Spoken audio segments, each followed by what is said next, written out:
Hey everyone, today I'll be talking about the Deep Space Food Challenge. So, what is the Deep Space Food Challenge?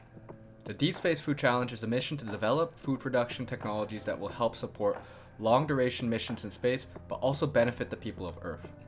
The DSFC is a joint prize competition launched in parallel with the Canadian Space Agency, NASA, and the Mesufla Foundation.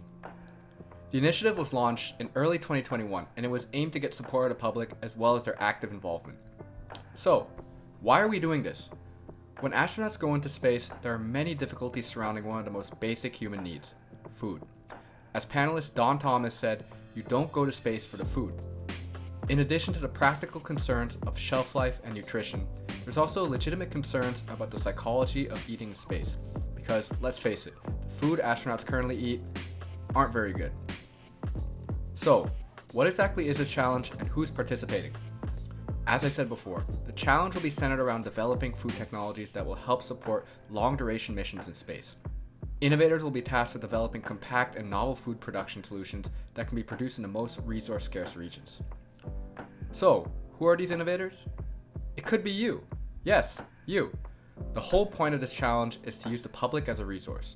By making this challenge open-ended, space organization can use the ingenuity of the whole human race and possibly make solutions that would not be possible with only the use of a small team.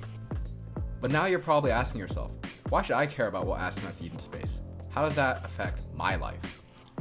Well, first, the technology that's used will not only benefit astronauts, but also the people on Earth. With the use of novel food technology that can be used in space, it can be used to develop food in regions that were not previously able to before.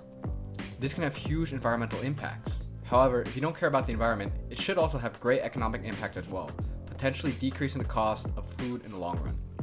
But, selfish reasons aside, this will have a huge impact on the field of astronomy. Currently, our space missions are limited, in part due to the fact that we can't make food in space. Astronauts are limited, as they're reliant on food supplies from Earth. If the destination is far, astronauts must have enough food on board for the trip and wait for resupply. And logistically, it's not feasible for many endeavors that we want to partake in. But if the challenge is a success and we're able to make food in space, that would be a game changer for our future space expeditions. And if you still aren't moved by any of that, you stand a chance to win 380,000 Canadian dollars cash. And that's 380,000 more of a reason to participate if you ask me. Anyways, I hope that you found this project informative. If you did, please leave a mark 4 out of 4 on this video project. If you didn't, it's alright. Please let me know how it could have been better. Thanks for watching.